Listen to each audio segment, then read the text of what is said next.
Man washed his face and a new day began, the easiest months of Rick's life since the end of the world. A committee was established in the prison, and Rick no longer had to lead everyone to survive or take any responsibility. He put down his gun, wore headphones, listened to music, and helped grow crops in the prison. The number of people in the prison gradually increased, and even the low-key guy like Daryl gained many fans. Beth, the beauty, also accepted a guy named Zach's pursuit, and they are now in love. There were also many children in the prison, because he has experienced all the cruelty of the end times and is no longer a baby. As the number of people increased, the zombies were also gradually attracted, and they had to send people to clean up the fence every day. Of course, the broken gate of the prison was repaired and made even more sturdy than before. Michonne, who went out for 3 days, returned at this time. She searched for Governor's whereabouts outside alone and swore to avenge Andrea. Although she didn't find him, Michonne found a few comic books for Carl and brought a razor for Rick. It was hard to imagine that he used to be a delicate young man. Just as they were talking, Daryl led a group of people and was preparing to go out. He discovered a military base nearby and was now ready to take people to check it out. Michonne, who had just returned, also decided to join them. Half an hour later, Daryl and his team arrived at the base. The zombies inside had already been attracted away, and the disorderly appearance and corpses on the ground indicated that it had probably been overrun for a long time. There was no danger, and everyone relaxed. Zach, a loyal fan, took every opportunity to talk to Daryl. They then decided to go to the store inside to scavenge for useful things. What they didn't know was that the roof of the store had collapsed a passenger plane. This store was relatively quiet, but there were a lot of useful things. Everyone was searching for something. Only the new member named Bob stopped at the place where the red wine was placed. He picked up a bottle of wine from the shelf and thought about putting it in his backpack when no one was looking, but he changed his mind and put it back on the shelf with force. However, the zombies on the roof heard the noise and began to stir. The roof,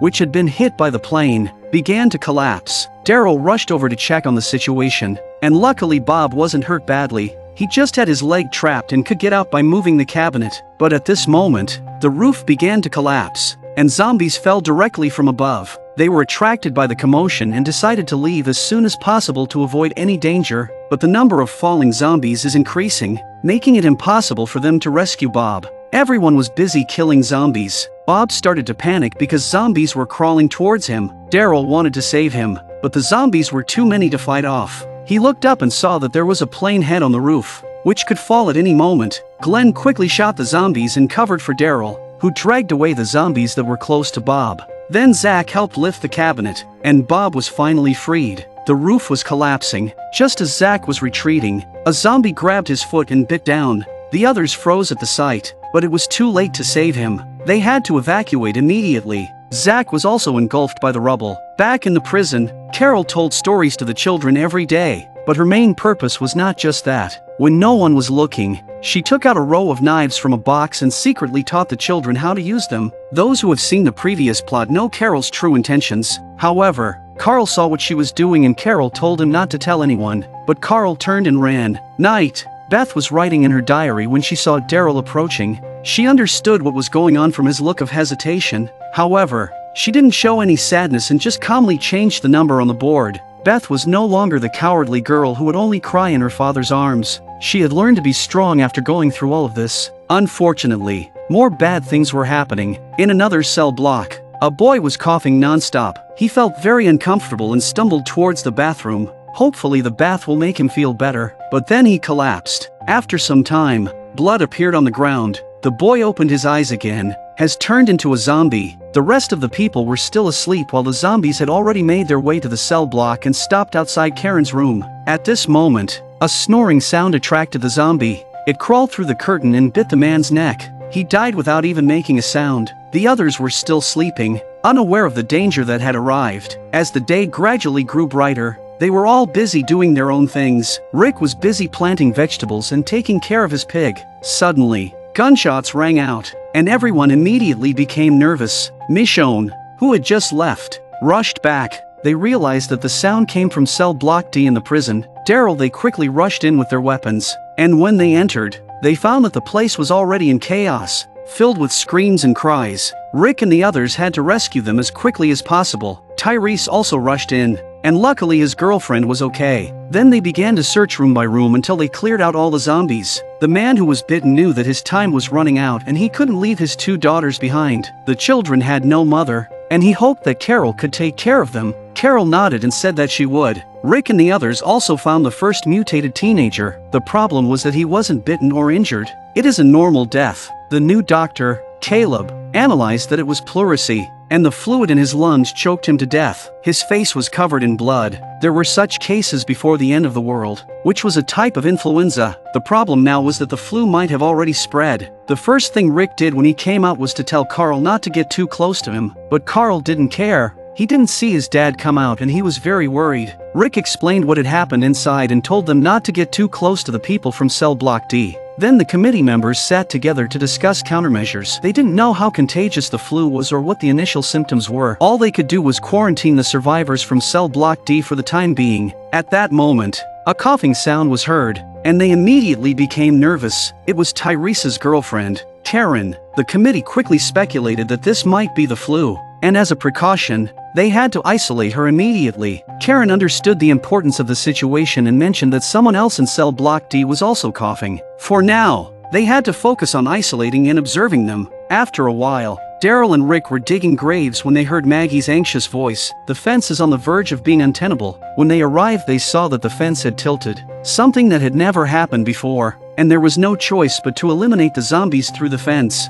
At this moment, Sasha noticed something unusual. There were several dead rats on the ground. Someone intentionally lured the zombies here, which was why so many had gathered. There was no time to think now. The fence is on the verge of being untenable. There were only more and more zombies here, and it was only a matter of time before the fence collapsed. Rick looked at his achievements over the past few months and came up with an idea. He had Daryl drive the car to a nearby group of zombies. The zombies saw them and immediately walked over to them. Rick picked up a baby pig and cut a hole in it, then threw it down. Every time they walked a bit further, he would throw down another one until he threw down the last one. After finishing this, Rick seemed to have lost something. This was the result of him putting down his weapon for the past few months. A depressed Rick was dismantling the pigsty when Carl wanted to comfort him, but he clearly didn't want to talk about it. Rick told Carl that they should all stay away from his sister and let Beth take care of her for some time. Although Carl loved his sister very much, he understood the severity of the situation. He then brought up Carol teaching the children how to use weapons and kill zombies. Rick thought for a moment before saying that he wouldn't stop Carol but also not to tell anyone else. Rick naturally understood that Carol was doing the right thing,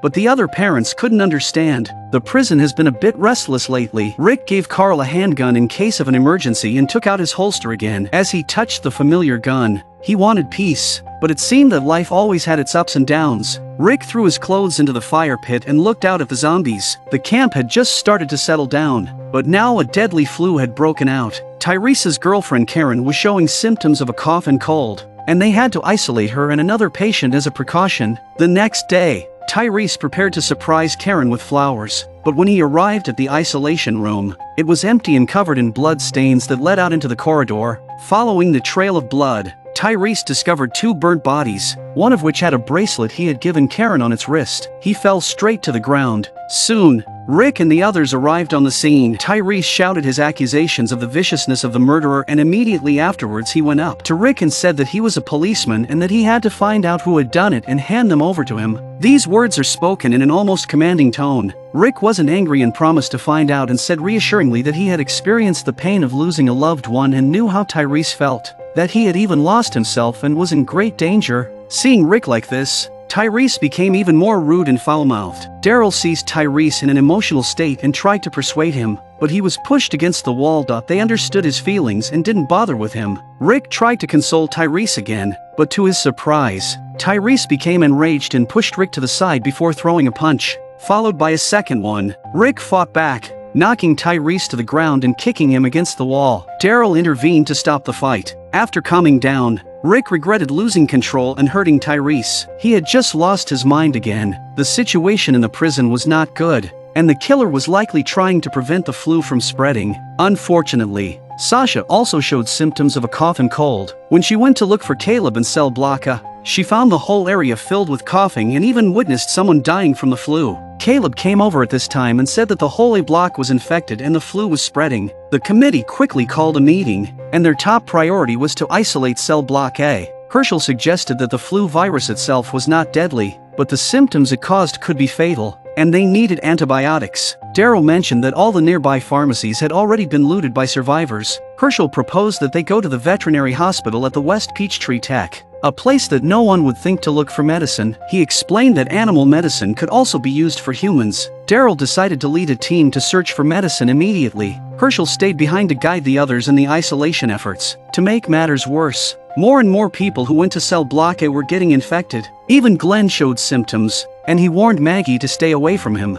The infected individuals had to be transferred to cell block A for isolation. Tyrese decided to follow Daryl to find medicine and asked Carol to look after Sasha, who was also sick. He hoped Carol could take care of his sister and ease his worries. Carol agreed without hesitation, but after Tyrese left, she broke down. Herschel was a highly respected old man. Though he and the children were among those who were susceptible to infection, he insisted on going to cell block A. Despite his daughter's objections, Herschel explained that many people were suffering there, and even though he was just a veterinarian, he could help them reduce their fever and maintain their lives. Otherwise, there may be people who won't be able to hold out until they return with the medicine. Now they had no choice but to save lives. This was enough reason for Herschel to take the risk, and he walked into cell block A. Maggie did not try to stop him and helped Herschel open the door. The team searching for medicine set out in a sports car, hoping to arrive at the veterinary hospital as soon as possible. But while Daryl was distracted listening to the radio, they suddenly encountered a group of zombies. Daryl quickly swerved to avoid hitting the zombies, but as they looked ahead,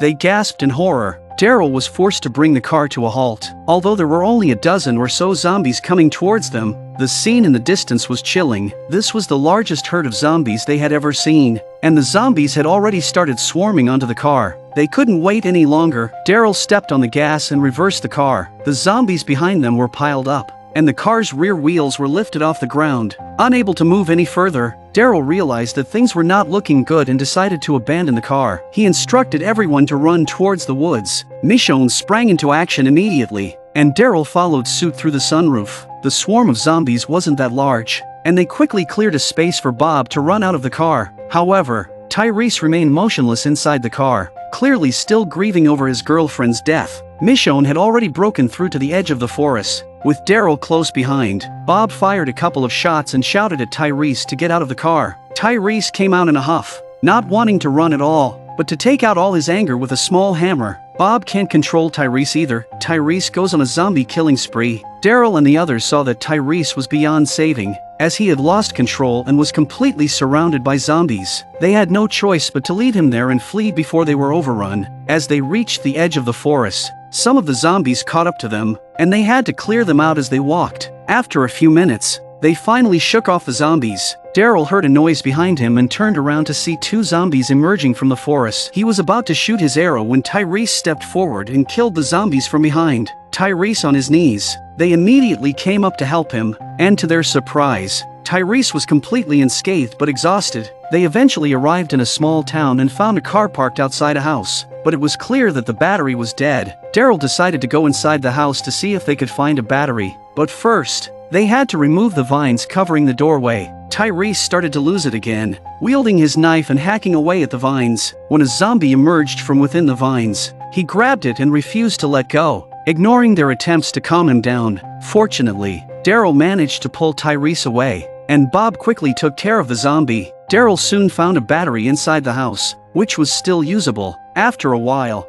they set off again and soon arrived at the veterinary hospital that Herschel had mentioned. They quietly entered the hospital without alerting any zombies, and as expected, they found medical supplies. They quickly split up to search for supplies. Bob saw some good stuff too. After a few minutes, Daryl and the others had collected various antibiotics and intravenous equipment. However, as they were leaving, they were discovered by a group of zombies, blocking them in the middle of the hallway. Tyrese smashed the glass with a fire extinguisher, and they jumped onto the awning to escape. When Bob jumped out, he exerted too much force and nearly flung his backpack off, causing the zombies below to start pulling at it. The others rushed over to help and told him to let go, but Bob wouldn't let go. He pulled the bag up. Daryl heard something rattling inside and opened the backpack, only to find a bottle of alcohol. He was furious that Bob had brought alcohol instead of medicine. Bob was a little embarrassed he didn't say anything. Daryl regretted bringing Bob to the prison, especially since the last time they went out, because he went to get the wine, which ultimately led to the death of Beth's boyfriend. Daryl was about to throw the bottle away, but Bob stopped him. his hand already on his gun. This enraged Daryl even more, and he confronted Bob head-on. Tyrese tried to calm them down, reminding Daryl that Bob had made his choice. Bob explained that he never intended to harm anyone and only brought the alcohol to help him cope with his loneliness at night. In the end, Daryl returned the bottle to Bob and told him, "You take one sip. If those meds getting our people, I will beat your ass into the ground. You hear me?"